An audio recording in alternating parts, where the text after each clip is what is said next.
হাজরা আলাইহিস সালাতু ওয়াস সালাম পিছন থেকে ডেকে ডেকে বলেন, ওগো স্বামী আমার, আপনি আমাকে, আমার ছোট্ট সন্তানকে আপনি কেমন করে মরুভূমির মধ্যে একা একা রাইখা চইলা যাইতেছেন? আপনি যাওয়ার আগে আমাদেরকে ভালো কোনো খাবার দিতেছেন না, অল্প কিছু খাবার। আমাদের কাছে পানি নাই, মরু এলাকার মধ্যে পানি কোথায় থেকে পাবো? স্বামী আমার, যাওয়ার আগে আপনি একটু বলেন, এটা কি আপনার সিদ্ধান্ত নাকি আপনার মালিকের সিদ্ধান্ত? যদি আসমানের মালিকের সিদ্ধান্ত হয় তাইলে আমি হাজেরার কোনো চিন্তা নাই। যেই মালিক এখানে রাখার জন্য নির্দেশ দিয়েছেন, ওই মালিক তার কুদরতি ভাবে আমাদের রিজিকের ব্যবস্থা করে দিবেন। সুবহানাল্লাহ। ইব্রাহিম আলাইহিস সালাতু ওয়াস সালাম আকাশের দিকে ইশারা করে বুঝায় দিলেন, এটা আমার সিদ্ধান্ত। ও আমার দোস্ত ইব্রাহিম, আমার কাছে তুমি সন্তান প্রার্থনা করেছো, আমি আল্লাহ তোমাকে শুধু সন্তান নয়, এমন একজন নেককার সন্তানের সুসংবাদ আমি দিলাম রে পয়গম্বর। যেই সন্তান ধৈর্যশীল হবে, নেককার হবে, সহনশীল হবে। فبشرناه بغلام حليم। ইব্রাহিম আলাইহিস সালাতু ওয়াস সালাম ডেকে ডেকে বলেন, ওরে দয়ার মালিক, বয়স হয়ে গেছে, বৃদ্ধা হয়ে গেছে, আমার স্ত্রীও বৃদ্ধা হয়ে গেছে, আমিও বয়স ৮৬ হয়ে গেছে। আল্লাহ কিভাবে সম্ভব? আল্লাহ চাইলে পারে কি পারে না? পারে। ইব্রাহিম আলাইহিস সালাতু ওয়াস সালামের ঘর থেকে ইসমাঈল আলাইহিস সালাতু ওয়াস সালাম জন্ম লাভ করার পর আল্লাহ নির্দেশ দিলেন, যাও ইব্রাহিম, তোমার সন্তানকে তোমার কাছে রাখতে পারবে না, তোমার কাছ থেকে দূর, বহু দূরে তাকে দিয়ে আসো।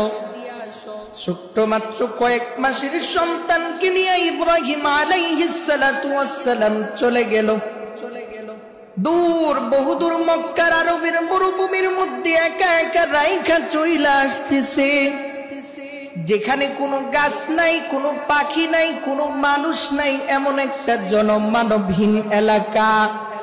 হাজরা আলাইহিস সালাতু ওয়াস সালাম সহ তার সন্তানকে মরুভূমির মধ্যে রেখে চলে আসতেছে। হাজরা আলাইহিস সালাতু ওয়াস সালাম পিছন থেকে ডেকে ডেকে বলেন, ওগো স্বামী আমার, আপনি আমাকে, আমার ছোট্ট সন্তানকে আপনি কেমন করে মরুভূমির মধ্যে একা একা রাইখা চইলা যাইতেছেন? আপনি যাওয়ার আগে আমাদেরকে ভালো কোনো খাবার দিতেছেন না, অল্প কিছু খাবার। আমাদের কাছে পানি নাই, মরু এলাকার মধ্যে পানি কোথায় থেকে পাবো? স্বামী আমার, যাওয়ার আগে আপনি একটু বলেন, এটা কি আপনার সিদ্ধান্ত নাকি আপনার মালিকের সিদ্ধান্ত? যদি আসমানের মালিকের সিদ্ধান্ত হয় তাইলে আমি হাজেরার কোনো চিন্তা নাই। যেই মালিক এখানে রাখার জন্য নির্দেশ দিয়েছেন, ওই মালিক তার কুদরতি ভাবে আমাদের রিজিকের ব্যবস্থা করে দিবেন। সুবহানাল্লাহ। ইব্রাহিম আলাইহিস সালাতু ওয়াস সালাম আকাশের দিকে ইশারা করে বুঝায় দিলেন, এটা আমার সিদ্ধান্ত না, আমি আমার ব্যক্তিগত কোনো কারণে আমার সন্তান সহ তোমাকে মরুভূমির প্রান্তরে রেখে চলে যাচ্ছি না, এটা দয়ার মালিকের নির্দেশ। আল্লাহ হয়তো এটার মধ্যে কোনো কিছু রাখছে। মুসলমান বন্ধুরা রে আমার, ওবে আল্লাহর নবীকে আল্লাহ তাআলা কত কঠিন পরীক্ষা নিয়েছেন। এতদিন পরে সন্তান হবার পর সন্তানকে কাছে রাখতে পারে নাই, সন্তানকে দূরে দিয়া চলে আসছে। একদিন আর 2 দিন নয়, দীর্ঘ 6 থেকে 7 বছর, কোন বর্ণনায় আসছে 8 বছর পর আল্লাহ নির্দেশ দিলেন, ওগো পয়গম্বর ইব্রাহিম, তুমি যাও এবার তোমার সন্তানের সাথে একটাবার দেখা করে যাও। ইব্রাহিম আলাইহিস সালাতু ওয়াস সালাম 8 বছর পরে আল্লাহর নির্দেশ পাইয়া আবার মক্কার মরুভূমির দিকে দৌড়ায়। এদিক দিয়া যেই মাত্র ছোট্ট সন্তানকে রাইখা চলে গেছিল, সন্তান আস্তে আস্তে বড় হয়ে গেছে। সন্তান মাকে জিজ্ঞেস করে, ওগো আম্মু, কত সন্তানের বাবাকে দেখি, আমার বাবাকে কেন দেখি না? আমার বাবার কোলে উঠতে আমার বড় মনে চায়, আমার বাবাকে আমি কেন পাই না? হাজরা আলাইহিস সালাতু ওয়াস সালাম কোন রকম সন্তানকে সান্ত্বনা দেয়। 1 বছর 2 বছর নয়, দীর্ঘ 7 থেকে 8 বছর অতিক্রান্ত হবার পর হযরত ইব্রাহিম আলাইহিস সালাতু ওয়াস সালাম হাজরার কাছে হাজির।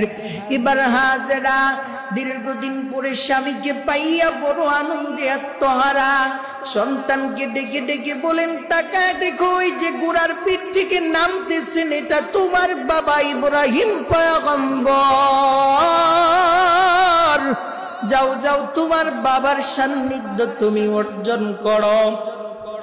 ইব্রাহিম আলাইহিস সালাতু ওয়াস সালাম ঘোড়ার পিঠ থেকে নামার পর তাকায় দেখে যে সন্তানকে ছোট্ট বয়সে রেখে গিয়েছিল, ওই সন্তান বড় হয়ে গেছে, হাঁটতে পারে। দীর্ঘ 7 থেকে 8 বছর পর বাবার সন্তানের মুলাকাত। ইব্রাহিম আলাইহিস সালাতু ওয়াস সালাম কলিজার টুকরা একমাত্র সন্তান ইসমাইলকে বুকের মধ্যে জড়ায়া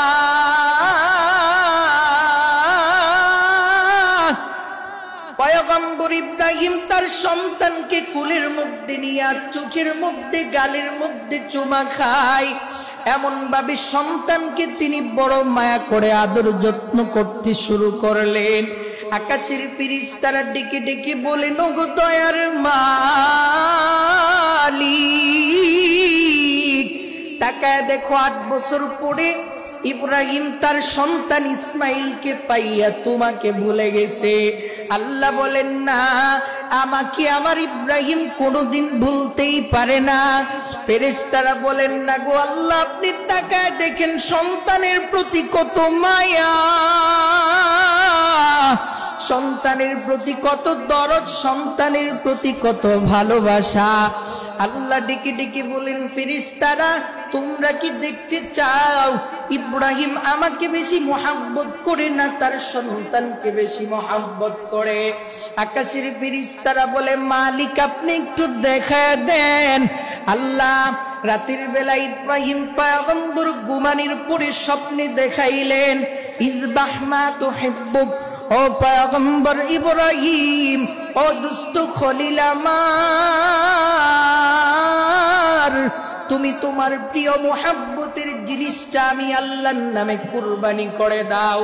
আমি আল্লাহর নামে ইজবাহ মা তুহিব্বুক, তোমার প্রিয় জিনিসটাকে আমার রাস্তায় কুরবানি করে দাও। ঘুম ভেঙে যাবার পর খলিলুল্লাহ তিনি তার উটের পাল থেকে, দুম্বার বকরির পাল থেকে 100 দুম্বা তিনি কুরবানি করে দিলেন। পরের দিন রাতের বেলা ঘুমানোর পর আবার তিনি একই স্বপ্নে দেখলেন, আল্লাহ বলতেছেন, ইজবাহ মা তুহিব্বুক। দ্বিতীয় দিনই একই কাজ করলেন। 3 নাম্বার দিন আবার রাতের বেলা ঘুমানোর পরে আল্লাহ তাআলার পক্ষ থেকে স্বপ্ন দেখানো হচ্ছে, ওগো খলিল আমার, তুমি তোমার প্রিয় জিনিসটাকে আমি আল্লাহর জন্য কুরবানি করে দাও। ইব্রাহিম খলিলুল্লাহর বুঝতে আর বাকি রইল না যে আল্লাহ তো আমার একমাত্র সন্তান ইসমাইলকে কুরবানি করতে চাচ্ছে। আর দেরি করে না, মুফাসসিরিনে কেরাম কিতাবের মধ্যে লম্বা ঘটনা উল্লেখ করেছেন। আল্লাহ তাআলা সূরাতুস সাফফার মধ্যে বলেন, فلما بلغ معه السعي قال يا بني إني أرى في المنام যেই মাত্র সন্তানটা বাবার সাথে চলাফেরা করার মতো বয়সে উপনীত হলো, যেই মাত্র বাবার হাত দিয়া সন্তান হাতটা ধরে চলাফেরা করতে পারে, বাবার সাথে বাহনে উঠতে পারে, বাবাকে আব্বু আব্বু বলে ডেকে বাবার কলিজাটা ঠান্ডা করতে পারে, এমন সময় আল্লাহর নির্দেশ, ওগো খলিল আমার, তুমি তোমার সন্তানকে আমার রাস্তায় কুরবানি করে দাও। ইব্রাহিম পয়গম্বর দুনিয়ার সমস্ত মুহাব্বতকে জলাঞ্জলি দিয়া দিলেন। হাজেরাকে গিয়া বলেন, ওগো বিবি আমার, আমার সন্তানটাকে ভালো করে গুছায়া দাও, আমি দীর্ঘদিন পরে আমার সন্তানটাকে নিয়ে একটু ঘোরাঘুরি করে আসি। হাজেরা তার সন্তানটাকে গুছায়া দিল, সাজায়া দিল। ইব্রাহিম পয়গম্বর ছোট্ট সন্তানের হাতটা ধরে রওনা করলেন। বাড়ির আঙ্গিনার থেকে বের হয়ে যাবার পর ইবলিস তাকায় দেখি এত বড় অর্জন, আল্লাহর জন্য বাবা তার সন্তানকে জবাই করতে যাচ্ছে, সন্তান আল্লাহর জন্য কুরবানি হয়ে যাচ্ছে। এরকম বড় পরীক্ষায় যদি ইব্রাহিম উত্তীর্ণ হয়ে যায়, তাইলে তো আমার সারা জীবনের সাধনা ব্যর্থ হয়ে যাবে। শয়তান পাগল হইয়া এবার ধোঁকা দিতে আরম্ভ করলেন। দৌড়া গেলেন হাজারার কাছে, যা বলেন, ওগো ইব্রাহিমের খলিল, ওগো ইব্রাহিমের বিবি হাজেরা, তুমি তোমার সন্তানকে তার সাথে তোমার স্বামীর সাথে কোথায় পাঠায়া দিলা? হাজেরা বলে, আমার স্বামী আমার সন্তানকে নিয়ে গেছে, আমার সন্তানকে নিয়ে ঘুরতে গেছে। ইবলিস ডেকে ডেকে বলেন, না গো হাজেরা, তোমার সন্তানকে তোমার স্বামী আজকে চিরদিনের মতো জবাই করে ফেলবে। হাজেরা ডেকে ডেকে বলেন, না না, এটা কোনোদিন সম্ভব হতে পারে না। লা ইউনকিরু লাহু ওয়া লা ইয়ানবাগি লা ফাইন্না ইউহিব্বুহু হুব্বান শাদীদা। আমার স্বামী আমার সন্তানকে বড় মোহাব্বত করে আর বড় ভালোবাসে, আমার স্বামী কোনোদিন আমার সন্তানকে জবাই করতে পারে না। ইবলিস এবার ডেকে ডেকে বলেন, গো হাজেরা, তুমি তো জানো না আল্লাহ তাআলা তোমার সন্তানকে কুরবানি করার জন্য নির্দেশ দিয়েছে। হাজেরা ডেকে ডেকে বলেন, আল্লাহ যদি আমার সন্তানকে কুরবানির জন্য নির্দেশ দেয়, আমার চাইতে আর চাইতে সৌভাগ্যের ব্যাপার আর কি হতে পারে? আমার চাইতে ভাগ্যবান মা আর কে হতে পারে? আমার স্বামী যদি যাওয়ার আগে একটাবার আমার কাছে বলে যায়, তো আমি আমার সন্তানটাকে ভালো করে সাজায় দিতাম। সুবহানাল্লাহ। বৃদ্ধকালে একমাত্র সন্তান, এটাও আল্লাহর রাস্তায় কুরবানি দেওয়ার জন্য প্রস্তুত। এরে আল্লাহর পাগল দুনিয়ার যারা, আল্লাহর খাঁটি গোলাম যারা, তারা দুনিয়ার মধ্যে টাকা খুঁজে না, গাড়ি খুঁজে না, বাড়ি খুঁজে না, তারা দুনিয়ার মধ্যে ছেলে সন্তান খুঁজে না, তারা খুঁজে আমার মাওলা কই, আমার দয়ার মালিক কই, আমি একমাত্র আমার মাওলার প্রেমে পাগল। হাজেরা আলাইহিস সালাতু ওয়াস সালাম ইবলিসকে ডেকে ডেকে বলেন, আমার স্বামী যদি একটা বার আমাকে বলে যাইতো আমার সন্তানকে নিয়ে যাওয়া হচ্ছে আল্লাহর নির্দেশ পালন করার জন্য, আমি আমার সন্তানটাকে শেষবারের মতো বড় চমৎকার করে সাজায় দিতাম, আমি আমার সন্তানটাকে বড় মায়া করে সাজায় দিতাম। ইবলিস চিন্তা করে এখানে ধোঁকা দিলে হবে না, দৌড়ায় চলে গেলেন ইসমাইল আলাইহিস সালাতু ওয়াস সালামের কাছে। যা ডেকে ডেকে বলেন, রে ইসমাইল, একটু এদিকে আসো। কই যাও? বলে, আমি আমার আব্বুর সাথে ঘোরাঘুরি করতে যাইতেছি। শয়তান বলে, না, তোমার আব্বু তোমাকে জবাই করে ফেলবে, কুরবানি দিয়ে দিবে। ইসমাইল ডেকে বলেন, না না, এটা কোনোদিন হতেই পারে না, আমার আব্বু আমাকে বড় মোহাব্বত করে বড় ভালোবাসে, ইবলিস ডেকে ডেকে বলেন, তোমার আল্লাহ নাকি তোমার আব্বুকে নির্দেশ দিয়েছে তোমাকে কুরবানি করার জন্য। এবার ইসমাইল ডেকে ডেকে বলেন, আল্লাহ যদি তার রাস্তায় আমাকে কুরবানির জন্য পছন্দ করে থাকে, আমি হাসি মুখে আমার জীবনটা আল্লাহর রাস্তায় দিয়া দিতে প্রস্তুত। সুবহানাল্লাহ। পাহাড়ের উপরে চলে গেল বাপ। এবার ইব্রাহিম পয়গম্বর তার একমাত্র সন্তানকে ডাক দিয়া বলতেছেন, ইব্রাহিম চিন্তা করে দেখি আমার সন্তানের ঈমানটা একটু আমি পরীক্ষা করি, আমি তার কাছে জিজ্ঞেস করি আল্লাহর হুকুম পালন করতে তার কি অভিমত। এবার ইব্রাহিম আলাইহিস সালাতু ওয়াস সালাম সন্তানকে জিজ্ঞেস করতেছেন, ওরে প্রিয় পুত্র আমার, আল্লাহ তাআলা আমাকে নির্দেশ দিয়েছেন তোমাকে কুরবানি করার জন্য।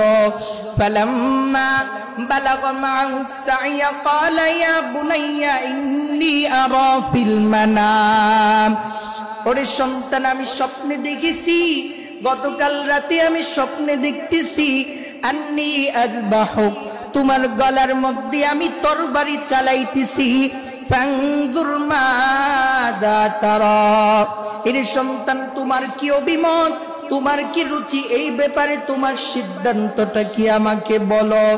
এরে গরিপুরার মুসলমান ইমানদার আল্লাহর গোলামের দল, বাবার চাইতে সন্তানের ঈমান কত মজবুত। সন্তান ডেকে ডেকে বলেন, ওগো আল্লাহ, ওগো আমার প্রিয় বাবা, ক্বালা ইয়া আবাতি ফাআল মা তুমার, আল্লাহ আপনাকে যা নির্দেশ দিয়েছে আপনি তাই করেন।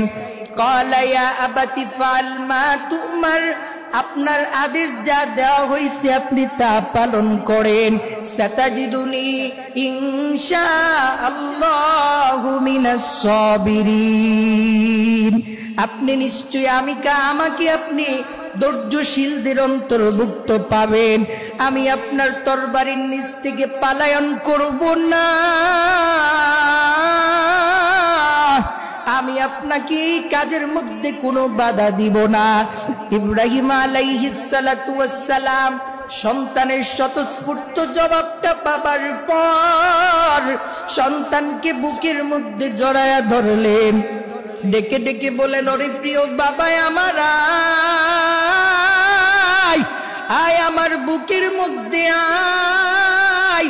তোর মতো এমন সন্তান, যেই সন্তান বাবার আমলের কাজে বাবাকে সহযোগিতা করে, হাসি মুখে আল্লাহকে সন্তুষ্ট করার জন্য নিজের জীবন কুরবানি দিতে প্রস্তুত থাকে, আল্লাহ যেন তোর মতো এমন নেককার সন্তান উম্মতের প্রত্যেকটা ঘরে ঘরে দিয়া দেয়।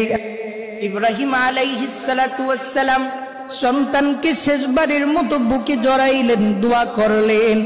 ইসমাইল আলাইহিস সালাতু ওয়াস সালাম ডেকে ডেকে বলেন, আব্বু আমাকে জবাই করার আগে আপনি কয়েকটা কাজ সম্পূর্ণ করে নিবেন। এক নাম্বার কাজ, আমাকে জবাই করার পূর্বে আমার হাত পা গুলি ভালো করে বেঁধে দিবেন। ইব্রাহিম আলাইহিস সালাতু ওয়াস সালাম জিজ্ঞেস করে, হাত পা কেন বাঁধতে হবে? সন্তান ডেকে ডেকে বলেন, আব্বু আমার গলার মধ্যে যখন আপনি তরবারি চালায় দিবেন, আমি মৃত্যুর যন্ত্রণায় ছটফট করতে থাকলে আমার হাত পা আপনার শরীরে লেগে যাবে, আমার পা আপনার শরীরে লাগলে আমার বড় বেয়াদবি হয়ে যাবে। আমি চাই না মৃত্যুর আগ মুহূর্ত বাবা আপনার সাথে কোনো বেয়াদবি করি। দ্বিতীয় নাম্বার, আপনার চক্ষুটা ভালো করে বেঁধে নিবেন, কেননা আপনি আমার বাবা, আমি আপনার সন্তান। আপনি যখন আমাকে কুরবানি করতে যাবেন, আমার চেহারার দিকে যখন আপনি তাকাবেন, হয়তো আমার চোখের মধ্যে আপনার চাহনি পড়লে আপনার মায়া লেগে যাবে। আল্লাহর হুকুম পালন করতে আপনি ইতস্ততা বোধ করবেন। এই জন্য আমাকে জবাই করার পূর্বে আপনার চক্ষু দুইটা ভালো করে বেঁধে দিবেন। তিন নাম্বার, ইসমাইল আলাইহিস সালাতু ওয়াস সালাম বলে, আব্বু আপনি যদি আমাকে আগে বলতেন আপনি আমাকে কুরবানি করার জন্য নিয়ে আসবেন, আমি আমার মায়ের কাছ থেকে জীবনের শেষ বিদায় নিয়ে আসতাম, আমি আমার মাকে সালাম জানায় আসতাম, আমি আমার মায়ের কাছ থেকে বিদায় নিয়ে আসতাম। আমি আমার মায়ের কাছ থেকে বিদায় নিয়ে আসতে পারি নাই। আমার জবাই করার পর আমার রক্ত মাখা জামাটা আমার মায়ের কাছে আপনি পৌঁছায় দিবেন। আমার মা কি বলবেন, মা যেন কান্নাকাটি না করে আমার জন্য যেন দোয়া করে। হয়তো আমার মা বৃদ্ধকালে আমি একমাত্র সন্তানকে হারায় মা পুরো পাগল হয়ে যাবে। আমার মা কি আপনি বলবেন যেন আমার জন্য দোয়া করে, আমার জামাটা রক্ত মাখা জামাটা তার কাছে নিয়ে পৌঁছায় দিবেন, আর বলবেন আমার জামাটা দেখে দেখে যেন সে কিছুটা প্রশান্তি লাভ করে। হয়তো আমার মা আমার জামা দেখে কিছুটা তার দিলের মধ্যে শান্তি অনুভব করতে পারবে। বাবা সন্তান প্রস্তুত হয়ে গেল।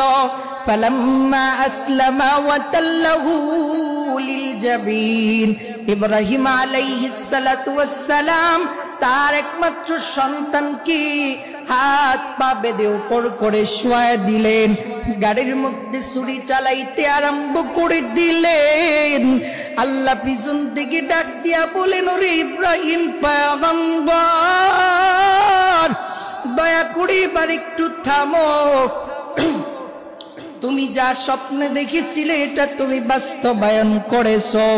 আল্লাহ ইব্রাহিম পয়গম্বরকে পিছন দিক থেকে ডাকতেছেন, ওরে ইব্রাহিম এবার একটু থেমে যাও, তোমার স্বপ্ন তুমি বাস্তবায়ন করেছো, এটা আমি রবের পক্ষ থেকে তোমার উপরে একটা পরীক্ষা মাত্র ছিল, এই পরীক্ষাতে তুমি শতভাগ পাস করেছো।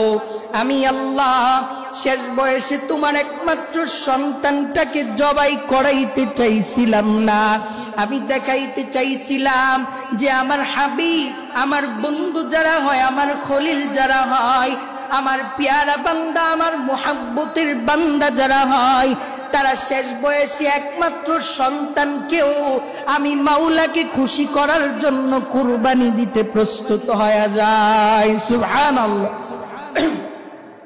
এই জন্য আল্লাহ বলেন, কুল ইন্না সালাতি ওয়া নুসুকি ওয়া মাহইয়ায়া ওয়া মামাতি লিল্লাহি রাব্বিল আলামিন। এরে বান্দা, তোর নামাজ, তোর হজ, তোর যাকাত, তোর জীবনের সমস্ত ইবাদত একমাত্র আমি রবকে সন্তুষ্ট করার জন্য হবে। ইব্রাহিম যেমন আল্লাহ আমাকে সন্তুষ্ট করার জন্য তার একমাত্র সন্তানকে কুরবানি দিতে প্রস্তুত, ছুরি গাড়ির উপরে দিয়ে চালায় দিছে, দাঁড়ালো ছুরির আঘাতে গলা কাটতেছে না। আল্লাহ তাআলা তরবারির নিচে জান্নাতের একটা পিতল ঢুকায়া দিছে, যেই পিতলের কারণে তার গলা কাটে না। এদিক দিয়ে আসমানের ফেরেশতারা আল্লাহকে ডেকে ডেকে বলেন, ওগো দয়ার মালিক, আমরা যেটা দেখার প্রয়োজন ছিল এটা তো দেখলাম, তুমি এবার তোমার খলিলকে একটু থামাও, সে তো তোমার জন্য, তোমার সন্তুষ্টির জন্য শেষ বয়সের একমাত্র সন্তানকেও কুরবানি করে ফেলতেছে। ওগো দয়ার মালিক, আপনি একটু তাড়াতাড়ি ইব্রাহিম পয়গম্বরকে মেহেরবানি করে থামান। আল্লাহ জিব্রাইলকে ডেকে ডেকে বলেন, রে জিব্রাইল তাড়াতাড়ি যাও, আমার ইব্রাহিমের হাতের মধ্যে রক্ত না লাগা পর্যন্ত তার সন্তানকে সেই ছাড়বে না। জান্নাত থেকে একটা দুম্বা নিয়ে তাড়াতাড়ি যাও, আমার ইব্রাহিমের সন্তান ইসমাইলকে তরবারির নিচ থেকে সরায়া দাও, জান্নাতি দুম্বাটা তরবারির নিচে দিয়া দাও। ইব্রাহিম আলাইহিস সালাতু ওয়াস সালাম জান্নাতি দুম্বাটা জবাই করলেন, হাতের মধ্যে রক্ত লাগলো। এবার রক্ত লাগার পরে তিনি তরবারি ফালায়া চোখের বাঁধন খুললেন, তাকায় দেখে তরবারির নিচে দুম্বা, ইসমাইল আলাইহিস সালাতু ওয়াস সালাম পাশে দাঁড়ায় আছে। সুবহানাল্লাহ। ইব্রাহিম আলাইহিস সালাতু ওয়াস সালাম বড় আশ্চর্য হয়ে গেলেন, বড় চিন্তিত হয়ে গেলেন, কি এর থেকে কি হয়ে গেল। আল্লাহ বলেন ওয়াফাদাইনাহু বিযিবহিন আযীম, আমি ইসমাইলকে সরায় দিলাম, ইসমাইলের জায়গার মধ্যে জান্নাতি একটা জন্তু আমি দিয়ে দিলাম, ইসমাইলকে সরায় দিলাম এবং আমি জান্নাতি জন্তুটাকে কুরবানি করে দিলাম। এবার ইব্রাহিম আলাইহিস সালাতু ওয়াস সালামের এত মুহাব্বতের একটা ঘটনা, এমন আল্লাহ প্রেমের একটা সাক্ষীর ঘটনা, আমি আল্লাহ চাইলাম কিয়ামত পর্যন্ত মানুষের কাছে এটা থাকুক। এই জন্য এটাকে আমি চিরস্মরণীয় করে রাখার জন্য ওয়াতারাকনা আলাইহি ফিল আখিরিন, আমি আল্লাহ উম্মতি মুহাম্মাদিয়ার উপরে এই কুরবানিটাকে একটা বিধান বানায় দিলাম। সুবহানাল্লাহ। তো ইব্রাহিম আলাইহিস সালাতু ওয়াস সালাম কুরবানি মানেই হলো নিজের নফসকে কুরবানি করা, নিজের মুহাব্বতকে কুরবানি করা, আল্লাহর জন্য, আল্লাহ সন্তুষ্টির জন্য প্রিয় জিনিসটাকে আল্লাহকে খুশি করার জন্য কুরবানি করা। এই জন্য কুরবানি ওয়াজিব কবুল হওয়ার জন্য শর্ত হলো নিয়ত পরিশুদ্ধ থাকা। কারো যদি নিয়তের মধ্যে কোনো গড়বড়ি থাকে তাইলে কিন্তু তার কুরবানি শুদ্ধ হবে না। কুরবানি দিতে হবে একমাত্র আল্লাহকে সন্তুষ্টির জন্য। আল্লাহ বলেন লা ইয়ানালাল্লাহু লুহুমুহা ওয়ালা দিমাউহা ওয়ালাকিন ইয়ানালুহুত তাকওয়া মিনকুম, আমার কাছে তোমাদের কুরবানির গরুর গোশতও পৌঁছে না, তাদের রক্তও পৌঁছে না, আমার কাছে ওইটা পৌঁছে যে আমি আল্লাহ সন্তুষ্টির জন্য, আমি আল্লাহকে খুশি করার জন্য হালাল টাকা দিয়া আমি আল্লাহর জন্য যে কুরবানিটা দিতে পারো, এই যে একটা তোমরা যে আমার জন্য এটা পারো, এটাই আমি আল্লাহ চাই। সুবহানাল্লাহ। না হইলে তো গোশত খাওয়া জায়েজ থাকতো না। আল্লাহ যদি চাইতেন যে আমি কুরবানি করে আমার নামে গোশত দিয়ে দাও, তাহলে গোশত সব ফকির মিসকিনকে বিলায় দিয়ে দেওয়া হইতো। কিন্তু আল্লাহ বলেন যে না, গোশত তোরা খা, কিন্তু আমার সন্তুষ্টির জন্য, যে আমাকে রাজি খুশি করানোর জন্য ইব্রাহিম আলাইহিস সালাতু ওয়াস সালাম যেমন তার একমাত্র সন্তানকে কুরবানি দিতে প্রস্তুত হয়ে গেছে, আমার বান্দা তোরা আমার জন্য যে সব পারস এটা দেখায়, এটাই আমি চাই, এটা আমাকে দেখায় দে। এই জন্য কুরবানির জন্য নিয়ত পরিশুদ্ধ করা, প্রিয় জিনিস সুন্দর জিনিসটাকে কুরবানি করা, হালাল টাকা দিয়ে করা। আল্লাহ তাআলা আমাদেরকে হালাল টাকা দিয়া আল্লাহকে সন্তুষ্টি করার লক্ষ্যে, একমাত্র আল্লাহর সন্তুষ্টির জন্য, আল্লাহকে রাজি খুশি করার জন্য কুরবানি করার তৌফিক দান করুক। ওয়া আখিরু দাওয়ানা আনিল হামদুলিল্লাহি রাব্বিল আলামিন।